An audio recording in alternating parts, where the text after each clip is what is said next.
Hello बच्चों, तो आपका स्वागत है हमारी साइंस की क्लास में। जाते जाते हम लोगों ने लवण को कंप्लीट कर लिया था, जिसमें हम लोगों ने कौन कौन से लवण कर लिए थे। अपने धावन सोडा कर लिया था, बेकिंग सोडा कर लिया था, व्यंजक चोट कर लिया था और एक क्लोर एल्कली मेथड जो था उसको भी पढ़ लिया था। फिर हम लोगों ने कहा था कि अब हम लोग जब नेक्स्ट क्लास में आएंगे तो इसका जो बचा हुआ पार्ट है, क्या बचा हुआ पार्ट, जो इसके क्वेश्चन आंसर हैं कुछ छोटे से और कुछ पीएच को लेके डेफिनेशंस हैं, यानी कि कुछ याद करने वाले तरीके हैं, तो उनको हम लोग आज कंप्लीट करेंगे। ठीक है, तो शुरू करने से पहले जान लेते हैं, मैं हूँ रजत पांडे और आप देख रहे हैं साइंस की क्लास पीटीबी केपी सर।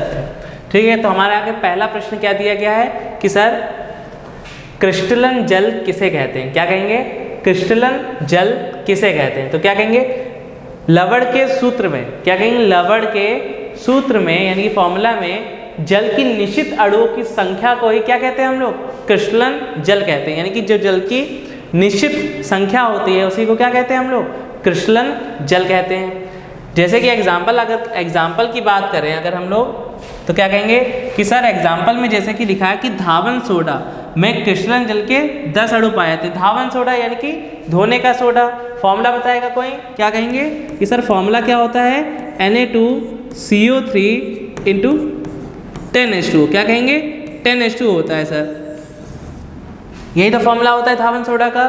तो इसमें कितने अणु हैं? जल के कितने? 10 अणु हैं। तो इसी को क्या कह देंगे हम लोग? क्रिस्टलन जल कह देंगे। क्या कह देंगे? क्रिस्टलन जल कह देंगे। ठीक है, तो एक बार फिर से पढ़ लेते हैं क्या कि लवण के सूत्र में जल के अणुओं की संख्या को ही, यानी कि जल के निश्चित अणुओं की संख्या को ही हम लोग क्रिस्टलन जल कह देते हैं। अच्छा, कोई फिर हमें अगर इसका, ये तो पहला एग्जाम्पल हो गया। अगर हम दूसरे एग्जाम्पल की बात करें, क्या कहेंगे कि सर अगर हम दूसरे एग्जाम्पल की बात करें तो दूसरा एग्जाम्पल क्या हो जाएगा सर? तुरंत कह देंगे कि सर जिप्सम या प्लास्टर ऑफ पेरिस। क्या कहेंगे? जिप्सम या प्लास्टर ऑफ पेरिस। देखो जिप्सम में क्या होता है? CaSO4 इंटू 2H2 होता है कि नहीं? क्या कहेंगे सर? CaSO4 इंटू 2H2 होता है। तो ये जो दिख रहा है वो 2, क्या दिख रहा है? ये 2 ही क्या है? क्रिस्टलन जल है। यानी कि जल के अणुओं की निश्चित संख्या को ही क्या कहते हैं हम लोग? क्रिस्टलन जल कहते हैं। समझ गए? ठीक है, अब नेक्स्ट क्वेश्चन आ जाता है, क्या कह देंगे कि सर जो बर्तन होते हैं हमारे, ठीक है, तो क्या कहेंगे पीतल एवं तांबे के बर्तनों में दही व खट्टे पदार्थ क्यों नहीं रखने चाहिए। अक्सर देखा होगा कि पुराने घर में, मतलब गाँव जाते होंगे तो वहाँ पे ये देखा होगा कि सब पीतल और तांबे के बर्तन तो यूज़ किए, यानी कॉपर के जो बर्तन होते हैं उनका यूज़ किया था, चाहे वो ग्लास हो चाहे वो लोटा हो। लेकिन कभी ये नहीं देखा होगा, हमेशा दादी माँ कहती होंगी या चाचा चाची जो भी हैं कहते होंगे कि तांबे के बर्तनों में खट्टी चीज़ नहीं रखनी है। ठीक है, दूध नहीं रखना कह देते होंगे। हाँ, पानी रख के पी सकते हो, ठीक है, यानी कि दूध नहीं रखना है, दही नहीं रखना है, बाकी जितनी भी खट्टी चीज़ें होती हैं, नींबू का पानी, ये सब कुछ नहीं रख सकते, केवल पानी रख सकते हो या अलग चीज़ जो भी है रख सकते हो। क्यों नहीं, क्यों मना करते थे? उसके पीछे रीज़न आज जान लो। क्या रीज़न है? कि दही तथा खट्टे पदार्थ अम्लीय प्रकृति के होते हैं। कैसे होते हैं? अम्लीय होते हैं। अम्लीय यानी कि एसिडिक इन नेचर होते हैं, यानी कि अम्ल होता है उसमें। तो हम जानते हैं कि अम्ल धातु से क्रिया करके लवण बनाते हैं। क्या बनाते हैं? लवण बनाते हैं। अभी हम लोग पीछे पढ़ के आए हैं कि अम्ल धातु से क्रिया करके लवण व जल बनाता है। और ये लवण कैसे होते हैं? इसको अंडरलाइन कर लेंगे। क्या कहेंगे सर? ये लवण विषैले होते हैं। कैसे होते हैं? विषैले होते हैं। इसलिए दही व खट्टे पदार्थों को पीतल व तांबे के बर्तनों में नहीं रखना चाहिए। क्या नहीं रखना चाहिए? इसमें नहीं रखना चाहिए, क्योंकि अगर आप दही या कुछ भी खट्टे पदार्थ तांबे के बर्तन में रख के उसका सेवन करोगे, यानी कि खाओगे अगर उसको, तो क्या हो जाएगा? आपकी डेथ हो सकती है। क्या? क्योंकि वो क्या होते हैं? जहरीले होते हैं। तो वो सांप के बराबर जहर का वो करेगा। तो इसी वजह से अब से, अभी तक तो नहीं खाया होगा, लेकिन अब से ये याद रखना, या अपने जानने वालों सबको बता देना कि तांबे या पीतल के बर्तनों में कोई भी खट्टी चीज़ें, ये दही चीज़ नहीं रखनी है। ठीक है, कोई पूछे तो बता देना कि सर ने ये बताया। क्या बताया? कि दही व खट्टे पदार्थ जो होते हैं वो अम्लीय प्रकृति के होते हैं, और हम जानते हैं कि अम्ल धातु से क्रिया करके लवण व जल बनाता है। ठीक है, लवण और जल बनाता है, और ये जो लवण बनते हैं ये कैसे होते हैं? विषैले होते हैं। इसी वजह से नहीं रखना चाहिए। समझ गए? ठीक है, नेक्स्ट क्वेश्चन आता है कि सर अम्लराज से आप क्या समझते हैं, या किस प्रकार बनाया जाता है, इसकी मुख्य विशेषता बताइए। क्या कह रहा है? अम्लराज किसे कहते हैं? देखो अम्लराज, अम्लों का जो राजा है वो अम्लराज है ना, थप्पड़ पड़ेगा अम्लराज। देखो अच्छा, अम्लराज क्या होता है? सांद्र हाइड्रोक्लोरिक अम्ल तथा सांद्र नाइट्रिक अम्ल का जो मिश्रण होता है वही क्या होता है? अम्लराज होता है। यानी कि अगर हम अम्लराज की बात करें तो क्या कहेंगे? सांद्र सल्फ्यूरिक अम्ल और नाइट्रिक अम्ल, सांद्र हाइड्रोक्लोरिक अम्ल और सांद्र नाइट्रिक अम्ल का जो मिश्रण होता है उसे अम्लराज कहते हैं। अम्लराज को बनाने के लिए इन अम्लों का 1:3 यानी कि 3:1 के अनुपात में मिलाकर बनाया जाता है। यह अत्यंत संक्षारक प्रवृत्ति का होता है। मुख्य विशेषता क्या है? संक्षारक प्रवृत्ति का होता है। अब देखो बात करते हैं, अगर यहाँ पे एक बात कर लेते हैं कि क्या कहेंगे, देखो याद करने का तरीका देखो जरा, क्या कहेंगे कि सर अम्लराज, यहाँ पे क्या लिखेंगे? अम्ल राज लिखेंगे, लिखा। अब अम्लराज को ऐसे कर लेंगे, किससे बना होता है ये? क्या कहेंगे सर? HCl से बना होता है। किससे? कौन से HCl से? सांद्र HCl से। और ये क्या हो जाएगा? सांद्र नाइट्रिक एसिड हो जाएगा। नाइट्रिक एसिड क्या होता है? HNO3 होता है। क्या होता है? HNO3 होता है। और इनका जो मिश्रण होता है, मिश्रण कितना लेते हैं हम लोग? 3:1 मिश्रण लेते हैं। तो क्या कहेंगे सर? सांद्र हाइड्रोक्लोरिक एसिड और सांद्र HNO3 यानी कि नाइट्रिक अम्ल का जो मिश्रण होता है वो क्या होता है? अम्लराज होता है। क्या कहेंगे? अम्लराज होता है। क्लियर हो गया? नेक्स्ट आ जाते हैं, क्या कहेंगे कि सर धातु के साथ अम्ल की अभिक्रिया, क्या कहेंगे? धातु के साथ अम्ल की अभिक्रिया होने पर सामान्यतः कौन सी गैस निकलती है? जब भी हम, मतलब क्वेश्चन ये है कि जब भी हम धातुओं की अम्लों से क्रिया कराते हैं तो कौन सी गैस निकलती है, क्वेश्चन ये पूछ रहा है। ठीक है, एक उदाहरण देकर समझाइए, वह गैस की उपस्थिति की जांच भी कीजिए। गैस की उपस्थिति की जांच भी करनी है, उदाहरण भी देना है और ये भी बताना है कि कौन सी गैस निकलती है। तो हमें ये तुम बताओ, क्या जब हम लोगों ने पहले क्लास करी थी, जब हम लोगों ने धातुओं की अम्लों से क्रिया कराई थी, तो हमने क्या बताया था कि कौन सी गैस निकलती है? तो क्या कहा था कि सर हाइड्रोजन गैस निकलती है। क्या कहेंगे? हाइड्रोजन गैस निकलती है। तो क्या कहेंगे? जब कोई धातु अम्ल के साथ अभिक्रिया करती है तो हाइड्रोजन गैस उत्पन्न होती है। कौन सी गैस उत्पन्न होती है? हाइड्रोजन गैस उत्पन्न होती है। क्लियर हो गया? तो जब पहला क्वेश्चन पूछा कि कौन सी गैस निकलती है तो क्या पता चल गया कि सर हाइड्रोजन गैस निकलती है। कौन सी गैस? हाइड्रोजन गैस निकलती है। अब कह रहा है कि एक उदाहरण देकर समझाइए। तो क्या उदाहरण में देख लो, क्या है कि जब जिंक की सल्फ्यूरिक अम्ल के साथ क्रिया कराते हैं तो जिंक सल्फेट तथा हाइड्रोजन गैस उत्पन्न होती है। यानी कि जिंक की हम लोग शांत सल्फ्यूरिक अम्ल से क्रिया करा रहे हैं और उसके रिजल्ट में हमको क्या मिल रहा है कि हमको जिंक सल्फेट मिल रहा है और हाइड्रोजन गैस मुक्त हो रही है। क्या हो रही है? हाइड्रोजन गैस मुक्त हो रही है। तो इसका एक एग्जाम्पल देखो कितना अच्छा दिया गया है यहाँ पे। क्या कहेंगे कि सर, क्या कहेंगे सर, ये रहा जिंक,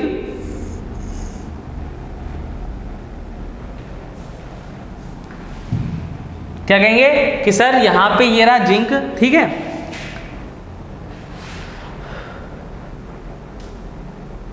क्या कहेंगे सर, ये रहा जिंक हमारे पास, ये रहा शांत सल्फ्यूरिक अम्ल और ये क्या है, ये रिएक्शन कर रहे हैं। तो क्या है, ये जिंक है हमारे पास, शांत सल्फ्यूरिक अम्ल रहा, ये हम लोग करा रहे हैं रिएक्शन इसकी, और क्या मिल रहा है हमको, जिंक सल्फेट और हाइड्रोजन गैस निकल रही है। ऊपर का एरो क्या बताता है, गैस निकल रही है। क्लियर हो गया? ठीक है। अब इसके बाद देखो क्या कह रहा है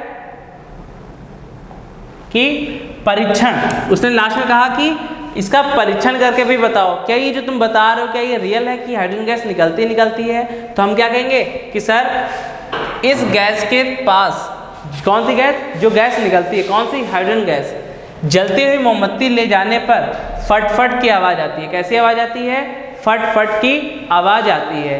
यानी कि अगर आप क्या कर रहे हो कि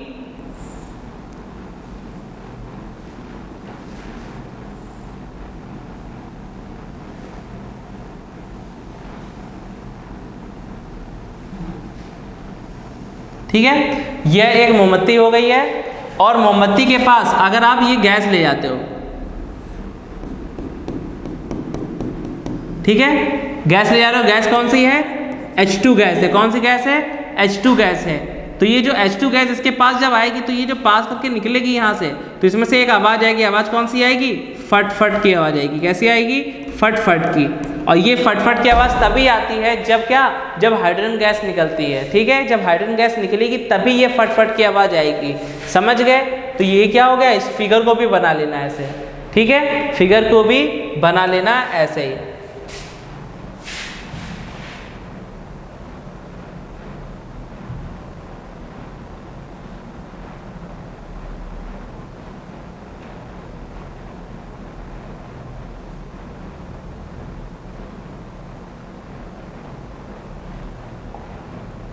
ठीक है, फिगर को बना लेना ऐसे। नेक्स्ट आ जाते हैं। अब क्या कहेंगे? क्या होता है जब अंड कवच में नाइट्रिक अम्ल मिलता है? क्या कहेंगे? क्या होता है जब अंड कवच में नाइट्रिक अम्ल मिलता है?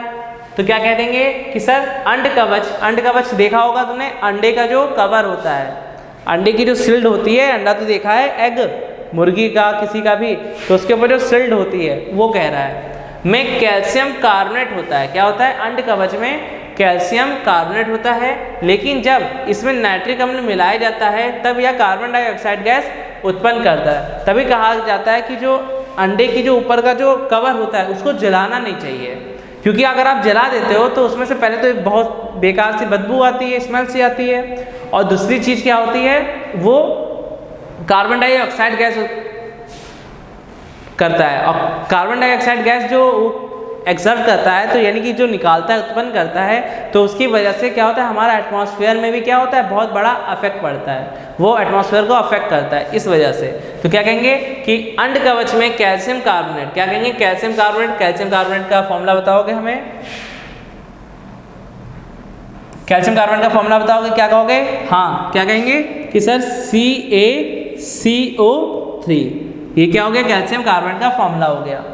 लेकिन जब इसमें नाइट्रिक अम्ल का फॉर्मूला बताओ, क्या कहोगे कि सर HNO3। तब कार्बन डाइऑक्साइड का, कार्बन डाइऑक्साइड का भी फॉर्मूला बताओ। हाँ, क्या कह रहे हैं? CO2। Very good. तो ये सब फॉर्मूले भी याद होते रहेंगे। अभी एक दिन शॉर्ट आएगा एक, जिसमें सभी जो क्या कहेंगे कि सभी आपके जितने भी यौगिक हैं पूरी केमिस्ट्री में, या तो अभी आएगा या तो लास्ट केमिस्ट्री की क्लास में आएगा, एक शॉर्ट आएगा जिसमें सभी लिखे होंगे कि नाइट्रिक अम्ल है तो उसके आगे उसका फॉर्मूला लिखा होगा। क्लियर है? जिससे कभी भी परेशानी नहीं होगी। 10th में काम देगा ही देगा, साथ में 11th 12th आगे जितनी भी क्लासेस होंगी सब में वो काम देगा। क्लियर है? ठीक है। अब बात आती है पीएच स्केल की। क्या आती है? पीएच स्केल की बात आती है। क्लियर है? तो पीएच स्केल में क्या कहेंगे कि सर पीएच स्केल तो पढ़ा था हम लोगों ने, ठीक है। अब उसी में क्या होता है, आप इसमें बात करेंगे कि यहाँ पे पीएच स्केल में कहाँ तक के नंबर होते हैं। क्या कहेंगे? 0 से 14 तक होते हैं। क्या कहेंगे? 0 से 14 तक नंबर होते हैं। समझ गए? फिर क्या कहेंगे कि सर, ठीक है, क्या कहेंगे सर 0 से 14 तक नंबर होते हैं, और जो 7 नंबर होता है, क्या कहेंगे? जो 7 नंबर होता है वो क्या होता है? उदासीन होता है। क्या कहेंगे सर? 7 नंबर क्या होता है? उदासीन होता है। क्या कहेंगे? उदासीन होता है। यानी कि अगर आप ये देखो, स्केल का मीन्स क्या है कि जब भी आप पीएच स्केल के इधर साइड में बढ़ेंगे, किधर? 7 से 0 तरफ, 7 से 0 आएंगे, तो जो आपका अम्ल होगा उसकी क्या हो जाएगी? उसकी प्रबलता अधिक होती जाएगी। क्या कहेंगे? उसकी प्रबलता अधिक हो जाएगी, यानी कि वो स्ट्रांग होता जाएगा। क्या कहेंगे? स्ट्रांग होता जाएगा। क्लियर है? वही आपका अगर अम्ल यहाँ से 0 से यहाँ जाएगा तो उसकी कैसी हो जाएगी? वीक होता जाएगा। वो कैसा होता जाएगा? वीक होता जाएगा। समझ गए? ठीक है। उसी तरह क्षार क्या होता है? क्या होता है? बेस होता है। बेस जब 7 से ज़्यादा जाएगा, क्या कहेंगे? 7 से ज़्यादा जाएगा तो कैसा हो जाएगा? स्ट्रांग हो जाएगा। ठीक है। और वही बेस अगर क्या होगा 14 से कम होता जाएगा, यानी कि इस तरफ बढ़ेगा, तो क्या कहेंगे? वो वीक हो जाएगा। कैसा हो जाएगा? वीक हो जाएगा। समझ गए? तो इन सबको ऐसे ही याद करना है। क्या कहेंगे कि जब भी कोई भी अम्ल, कैसा? अम्ल। अगर किसी का भी मतलब मान जो है, मान वैल्यू वो 7 से कम होती जा रही है तो वो क्या हो जाएगा? अम्ल तो होगा लेकिन कैसा? स्ट्रॉन्ग अम्ल होगा। क्लियर है? लेकिन अगर उसकी वैल्यू 0 से ज़्यादा हो रही है तो वो अम्ल तो होगा लेकिन कैसा? दुर्बल अम्ल होगा, यानी कि वीक एसिड होगा। क्लियर हो गया? ठीक उसी तरह हम अब क्षार की बात कर लेते हैं तो क्या कहेंगे? जिस पदार्थ की मात्रा 7 से ज़्यादा होगी, 7 से ज़्यादा होगी, वो अम्ल क्षारी तो होगा लेकिन कैसा? प्रबल क्षारी होगा। लेकिन अगर किसी भी पदार्थ की मात्रा 14 से कम है तो वो क्षारी तो होगा लेकिन कैसा? दुर्बल क्षारी होगा। तो यहाँ पे कुछ पॉइंट लिख लो, क्या कहेंगे? उसी में से लिखेंगे, क्या कहेंगे सर? प्रबल क्षारीय। प्रबल क्षारीय। फिर बात करते हैं दुर्बल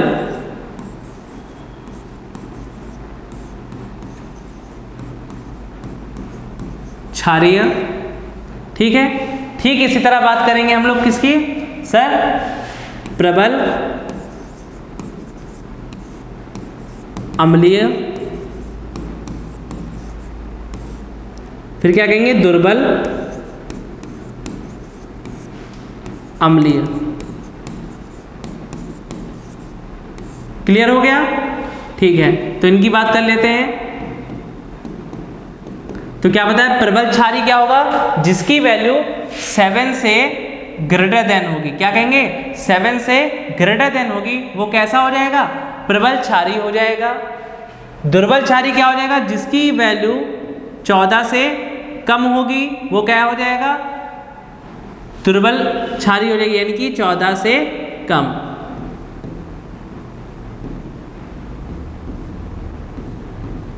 सात से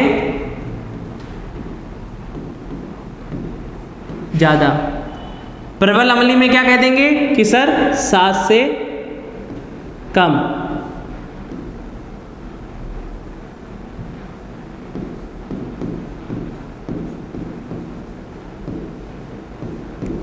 और ये क्या कह देंगे हम? 0 से ज्यादा।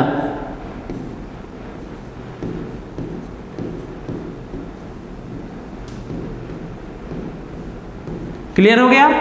तो इसको ऐसे याद कर लेंगे, सब बच्चे याद कर लेंगे इसको, कोई डाउट तो नहीं बनेगा। क्लियर है? क्या कहा? प्रबल क्षारी जो 7 से ज़्यादा होंगे वो प्रबल क्षारी हो जाएंगे। दुर्बल क्षारी जिनका मान जो होगा वो 14 से कम होगा। प्रबल अम्लीय जिनकी वैल्यू 7 से कम होगी, और दुर्बल अम्लीय जिनकी वैल्यू 0 से ज़्यादा होगी। क्लियर हो गया? अब नेक्स्ट आ जाता है हमारे पास, क्या कहेंगे कि सर हाँ, क्या बात करेंगे कि सर अब हमारे पास आते हैं कि विलयन के पीएच मान को देखते हुए उसकी प्रकृति बतानी है। तो अभी जो जो हमने बताया था सेम उसको फॉलो करना है। क्लियर है? लार खाना खाने से पहले जो आती है, जो हमारे मुंह में जो लार होती है, जो खाना खाने से पहले आती है, उसका मान कितना होता है? 6.8 होता है। अभी 6.8 कैसा है? 7 से कम है, लेकिन ये 7 से कम है, लेकिन 7 से बहुत थोड़ा सा कम है, लेकिन 0 से बहुत ज़्यादा है। इसी वजह से कैसा हो जाएगा? दुर्बल अम्लीय होगा। अभी बताया क्या? दुर्बल अम्लीय क्या होता है? 0 से ज़्यादा। ठीक है? नेक्स्ट आता है कि लार जो खाना खाने के बाद आती है 6.3, दुर्बल अम्लीय 0 से ज़्यादा। नींबू का रस 2.4, कैसा? 7 से कम। कैसा? 7 से कम। कैसा कम? बहुत कम।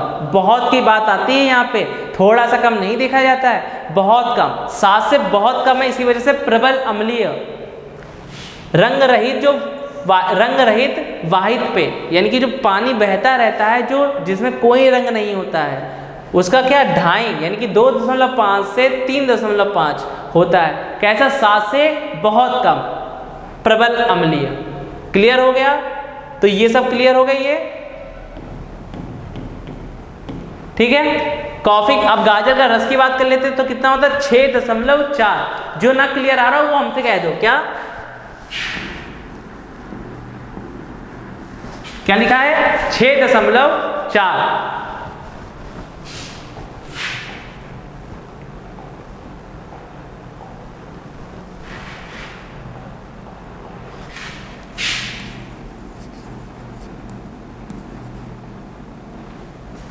क्या कह देंगे 6.4। तो 6.4 कैसा हो जाएगा, 7 से बहुत कम नहीं है, 0 से बहुत ज़्यादा दुर्बल अम्लीय। कॉफ़ी की बात करेंगे तो 5 से 6.5 होता है, 5 से 6.5 होता है, 0 से बहुत ज़्यादा कैसा हो जाएगा, दुर्बल अम्लीय हो जाएगा। नल का जो जल होता है वो 6.5 से 8 होता है।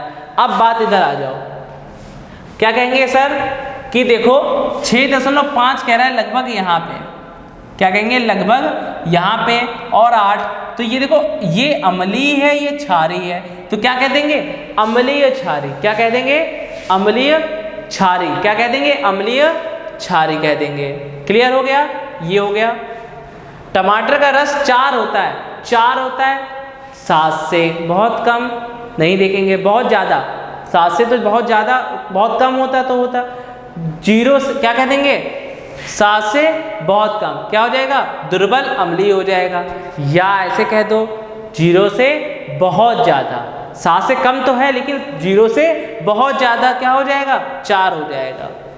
अब आता है 1 MnAOH, 1 ml कह सकते हो। NaOH क्या होता है 1 मोल, NaOH क्या होता है 1.4 होता है, कैसा हो गया 7 से बहुत कम हो गया, यानी कि प्रबल अम्लीय हो गया। और हाइड्रोक्लोरिक जो एसिड होता है वो 0.1 होता है, 0 से कितना ज़्यादा होगा, छोटा सा ज़्यादा नहीं देखा जाएगा, लेकिन 7 से तो बहुत कम है। तो बात यहीं पर आती है कि यहाँ से बहुत वाला देखेंगे, 7 से बहुत कम जाएगा तो प्रबल अम्लीय, 0 से बहुत ज़्यादा जाएगा तो दुर्बल अम्लीय, 7 से बहुत ज़्यादा जाएगा तो प्रबल क्षारीय, और 14 से बहुत कम जाएगा तो दुर्बल क्षारीय। क्लियर हो गया, इतना समझ गए। अब बात आती है कि सर निम्नलिखित अम्लों के प्राकृतिक स्रोतों को लिखिए। क्या कहेंगे निम्नलिखित अम्लों के प्राकृतिक स्रोतों को लिखना है, समझ गए। तो क्या कहेंगे सर यहाँ पे हमें अम्ल दिए हैं, ये अम्ल दिए हैं, ये इनके प्राकृतिक स्रोत दिए हैं, तो इनको भी याद कर लेंगे, एग्जाम में पूछ देता है हमसे, बार बार पूछता रहता है, ठीक है।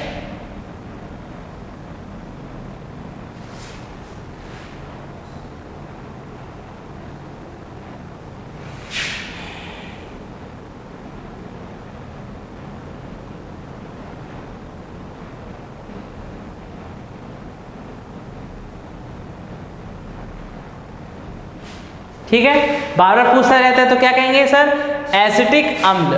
क्या कहेंगे एसिटिक अम्ल। तो एसिटिक अम्ल क्या हो जाएगा, क्या कहेंगे सर कि सर एसिटिक जो अम्ल होता है, एसिटिक अम्ल क्या होता है वो सिरका में पाया जाता है। किसमें पाया जाता है, सिरका में पाया जाता है। बात करेंगे लैक्टिक अम्ल की, तो लैक्टिक अम्ल क्या होता है दूध और दही में पाया जाता है। क्या कहेंगे दूध और दही में लैक्टिक अम्ल पाया जाता है। सिट्रिक अम्ल की बात करेंगे तो सिट्रिक अम्ल क्या होता है संतरा और नींबू में पाया जाता है। टार्ट्रिक अम्ल की बात करेंगे तो ये इमली, टार्ट्रिक यानी कि जो वैसी चीजें होती हैं जो वाली ऐसी जिसमें आती है, ठीक है, वो क्या होती है इमली। अचार कह सकते हो। मेथेनोइक एसिड यानी कि मेथेनोइक जो अम्ल होता है वो चींटी या बिच्छू के डंक में होता है। क्वेश्चन पूछ देता है कि चींटी के दंश में कौन सा अम्ल होता है, तो क्या कहोगे मेथेनोइक अम्ल होता है। और बिच्छू के डंक में भी। ऑक्सैलिक अम्ल जो होता है वो क्या होता है टमाटर में पाया जाता है। क्या कहेंगे टमाटर में पाया जाता है। तो इसमें यहीं तक था, ठीक है। तो यहाँ पे ये कंप्लीट हो जाता है। बाकी जो बचता है आपका वो छोटे छोटे शॉर्ट्स में आपको वो मिल जाएंगे। बाकी यहाँ पे सब कंप्लीट हो गया है, ठीक है। इसी के साथ अब हम लोग जो है अब आगे जो पढ़ेंगे चैप्टर नंबर 3 पढ़ेंगे हम लोग, ठीक है। जो चैप्टर नंबर 3 है उसमें भी मैं आपको एक ओवरव्यू पहले दिखा देता हूँ, ठीक है। रुकना जरा, एक ओवरव्यू देख लेते हैं उसका, फिर देखते हैं आगे,